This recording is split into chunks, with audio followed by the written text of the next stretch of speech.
Hello everyone and welcome to the UBM Electrical Lab Equipment tutorial. And for this video I'm going to explain one of the main components of almost every experiment we have in electrical, electronic and logic circuits, which is the multi-supply. The multi-supply is a power supply with multiple functions, which is used for all equipments involving the plug-in board that was illustrated previously.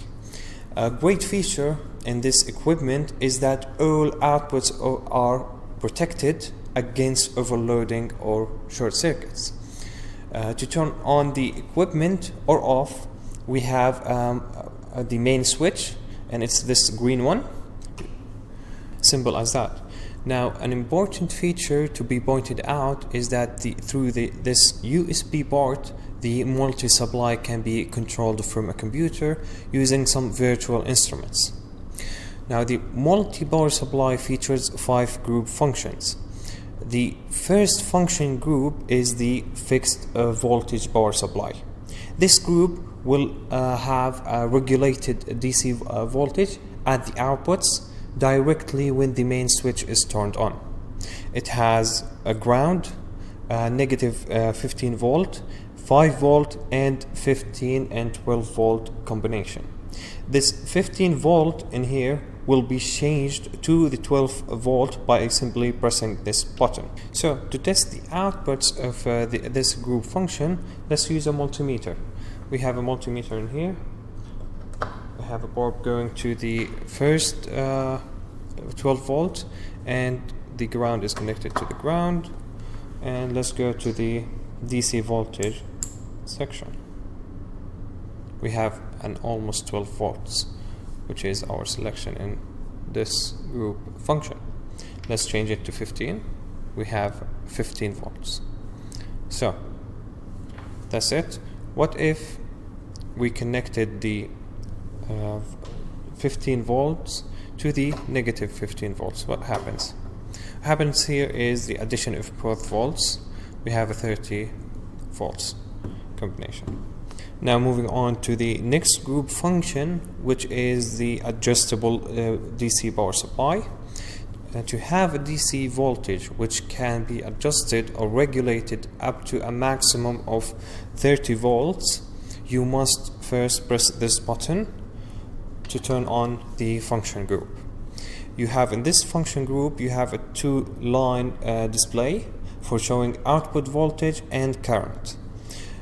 And you have also a knob that can be adjusted for setting the output voltage and current. So for example, if we increased this, adjusted, we have 2 volts. To test that out, we put this in the output of this group function. You have, of course, we change it to the ground, and then we have at 2 volts. That's it for this group function. Now moving on to the third function group, which is the AC voltage source. For experiments involving AC voltage, these outputs are available to be used. You have 24 volts, 12 volts and 0 volt outputs from the transformer included in this power supply.